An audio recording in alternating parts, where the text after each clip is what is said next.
Think you don't like shimmer eyeshadows? You just haven't met the right formula. This is the best guide to creating a luxe grown-up shimmer eye, and it all starts with the Desert Gleam palette by Eldridge. So let's get into it. This is a full face tutorial, however if you want to watch just the eyes, skip through to 1 minute 38. Here I'm swatching a shade of the Armani Luminous Silk Foundation. A lot of the shades I have are a little bit too yellow, and as you can see I've got a little bit of redness where I have some colour from the sun, so I need something that has some warmth in it.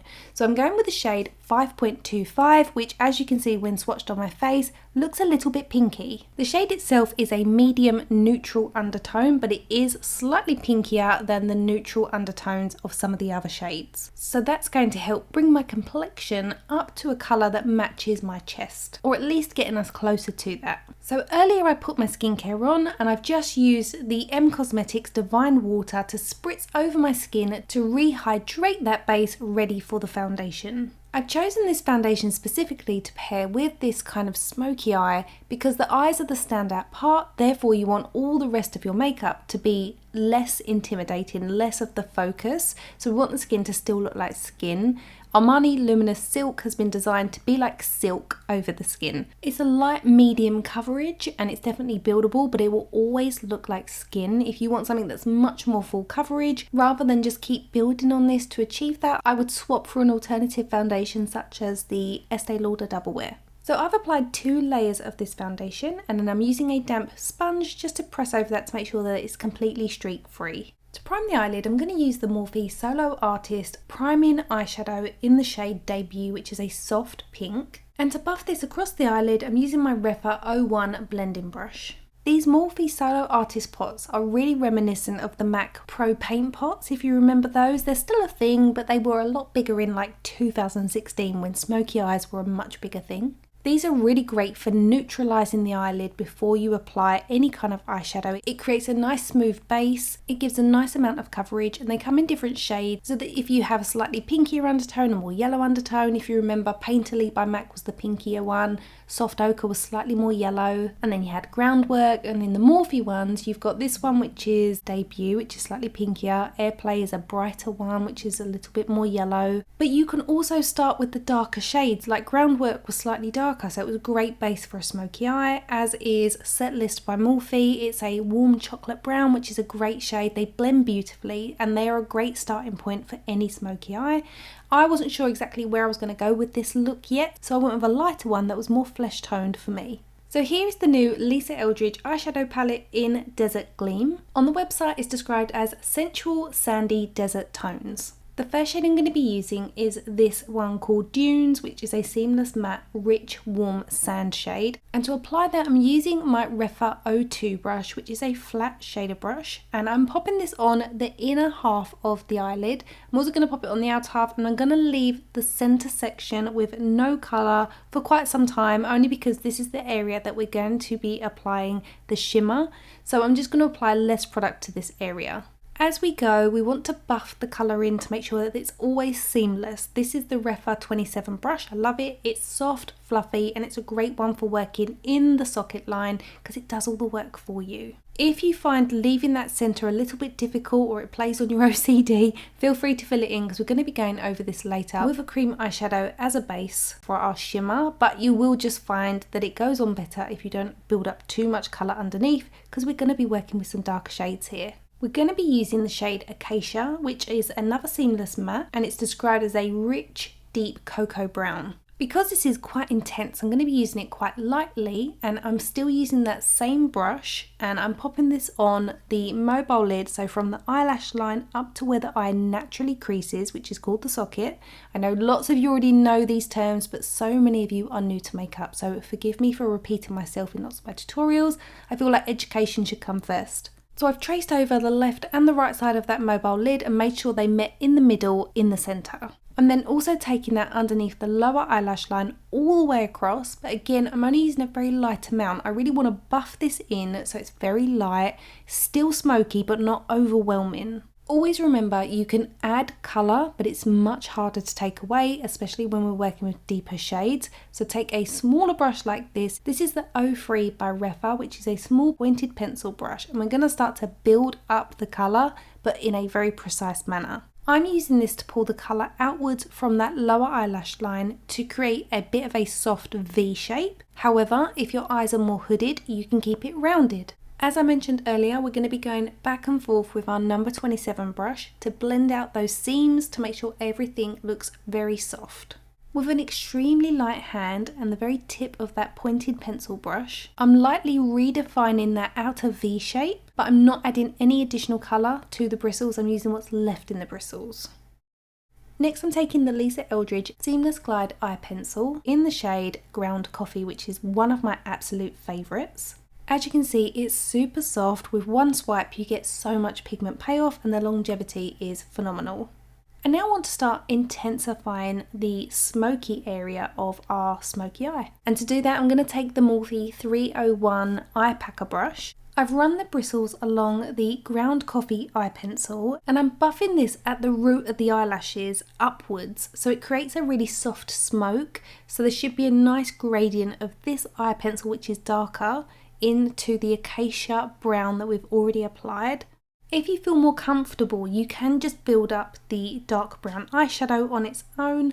I kind of like the texture and the feel that a pencil gives. This is long wearing, so once it dries down, it's not moving. I'm now going to create a base for our shimmer. So I'm taking the Morphe Solo Artist in the shade Airplay, which is a creamy beige, and I'm taking that on my ring finger and pressing that in the center of the eyelid, where I mostly left a gap from the eyeshadow. The key here is to build this up slowly so that it's a lot brighter than your skin tone. Therefore, when you go in with your shimmer, it will look more like it does in the pan rather than how it would look over your skin tone underneath. Pat a clean finger over the seams of that eyeshadow to create a soft gradient. The shade I'm going to be using from the palette is called Chrysina. This is a luminous finish, and I'm going to use my ring finger again to press this over the top of our sticky base before it sets in place. When I'm pressing, I'm also doing a very slight swiping motion, because what will happen with reflective pigments is that when you flatten them, they become more reflective. It also prevents a little bit of fall down. And what I love about this is that it's a duo silver that shifts from warm to cool green silver. Now we've got that on, we want to start blending the edges. So I'm going back to my pencil brush, dipped into a small amount of the acacia brown, and I'm softly pulling that from the inner corner over the seams of that silver eyeshadow to soften the seam. And I'm also going to do that on the outer edge, and this is going to start to deepen that smoke that surrounds the silver. If you're nervous about doing this and ruining the work that you've already done, make sure you tap off all the excess product from the brush so that you're not applying too much. You can also work it onto the back of your hand first before going in, and that way you can build it up very slowly. We're now going to move on to our mascara. To do this, I'm going to give my eyelashes a good curl. I always use my Refa eyelash curler, and then I like to apply a mascara primer. I'm going to be going in with falsies today. However, this is a great step if you're somebody that doesn't like falsies, but your natural eyelashes need a little bit of help. Having an eyelash primer is going to thicken your natural lash, and it gives the mascara something to kind of bond to, making each of your eyelashes look fuller and longer. I like to use the Lancome one and also one by MAC, but you can use any eyelash primer that you like. There's also one by L'Oreal. This is how it looks before applying any false eyelashes, just with mascara on our top and lower eyelashes. My eyelash of choice today is the dovetail or fishtail eyelashes. They're also called swallowtail. Any eyelashes that are slightly pointy that you can see through, that aren't going to overwhelm the top eye and cover that shimmer and eyeshadow work that you've done.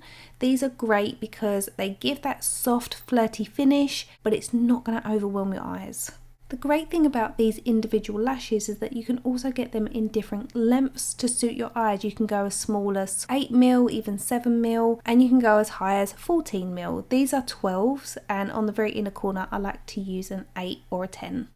I'm just cleaning up under my eyes to make sure there's no fall down, and then I like to use a clean brush to buff over the eye while it's still damp to make sure that my foundation is kind of like seamless, otherwise I'll end up with a complete swipe mark. I'm then refreshing my skin again with the M Cosmetics Divine Water before going in with the Caliray Corrector Concealer. This is really lightweight. It's great if you are more mature and you worry about fine lines and wrinkles and you don't like anything too heavy underneath the eyes. Such a great choice. I wish this was sold in the UK. I had to order it from America, but I love it, and I will still link it in the description bar. Because it is a corrector, it is lightweight. It's designed to either be worn alone on those kind of no makeup days or underneath concealer or foundation. It's light enough to be able to be layered. Whether I'm using foundation, concealer or a corrector, I always like to use my fingers to press it into the skin for a very natural finish. Your fingers work like a beauty blender. So we're going to go in with a concealer over the top because I have got a smoky eye and I just want the base to look a tiny bit more flawless. This is all still very natural looking in the respect that you'll still see natural freckles through the base, but it's going to even it out just a smidge more than we've already got. This is the By Terry Serum Concealer. Again, I love the texture of this. It doesn't enhance fine lines and wrinkles, but it just makes you feel a little bit more secure in your base. It aids the longevity and it gives you that tiny bit more coverage. The brush I'm using here is synthetic, so it works great with powders as well as creams or liquids, and this one is by BK Beauty and I will link it below for you, and I also have a discount code. Shonagh10 will get you 10% off any BK Beauty brushes. So again, go in with your fingers and press that in to make sure it's completely seamless and that there's no brush marks. Now it's time to warm up our complexion, and I'm going to go in with the Morphe Sudden Heat Cream Bronzer Sticks, and I'm using the shade Ignite, and I'm only taking this around the top of my forehead, a little bit along the temple and in the hollows of the cheeks. This is a slightly warmer bronzer. There is a slightly cooler shade called Flicker, which is the lightest shade, and they also go quite deep. They're very creamy, they blend like butter, and as you can see, they don't overwhelm the skin. So if you're a beginner to using a bronzer / contour and you want to add some warmth to your complexion, these are a great choice because they're not highly pigmented where you're going to get into a mess. I also think they're relatively affordable. I think they're about £15. Now I want to set the skin. I'm going to take the YSL All Hours Hyper Finish Translucent Powder on a powder puff, and I'm going to press this over the entire complexion. Now if you're somebody with a dry skin type, you might only want to set the very centre of your face or anywhere that you don't like shine. I'm a combination oily skin type, therefore my skin needs to kind of be set all over. Now you have set the skin, so you don't have to go in with a powder bronzer, but we can amp up that warmth a little bit further by taking a very light amount of a powder bronzer. The one I'm using is a discontinued one, I believe. It's a Bare Minerals Endless Summer Bronzer. So I'm taking that around my hairline. I'm also going to take a little bit just through the socket of my eye. It was a last minute decision, but I felt like it would just tie the eyes in a little bit better with the warmth of the complexion. And the brush I'm using for this is the number 27 brush, which is the one we used for all of our blending work. Back onto the face, I'm also taking this same bronzer over the area that we applied the cream bronzer, around the hollows of the cheeks but slightly higher up. And we're also going to take it up over our ears because at the moment our hair's up. So if you are going to wear your hair up the whole time, make sure your ears match the rest of your face, and also don't forget your neck. I like to use whatever residual powder is in the bristles to go over my nose and a little bit over my chin. As I mentioned earlier, the eyes are the main focal point of this look, so we want to keep our lips soft but defined. So I'm going to take the Makeup Forever Artist Colour Pencil in the shade Endless Cacao, which is a nice brown. It's going to match the colours that we've got on the eyes, keeping it quite neutral. What I like to do here is line the border of my lips. I don't like to overline them. I'm keeping them to the natural border, but I like to soften it slightly with my finger. I'm not blurring it outside of the line, but I'm softening it on the inside. You can also use a brush to soften it. You don't have to use your finger if you're worried about blurring the lines outside. I'm then going to use a Say Glossy Bounce in a new summer shade called Bubble, which is beautiful. It's on the nude spectrum. It's kind of like a nude mauve. And I'm just going to blur this into the pencil that we've already applied. One way to make sure that your look is cohesive is to match your blush to your lipstick or lip gloss. So I've chosen the Say Dew blush in the new summer colour called Lady, and this is of the same colour story as the lip. It's a nude mauve. Much like everything else that we've applied on the face, it's very lightweight. It's more of a tin, so it gives a flush of colour rather than an overwhelming punch of colour.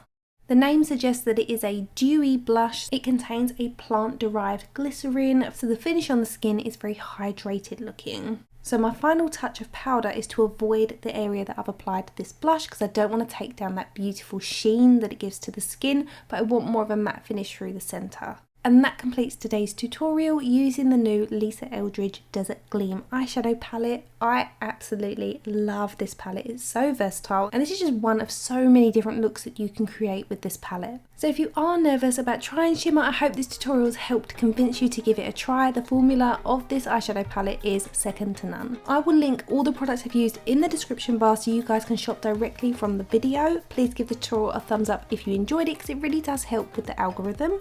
Thank you for watching. Subscribe if you're new to my channel, and I will see you in my next video. Bye guys!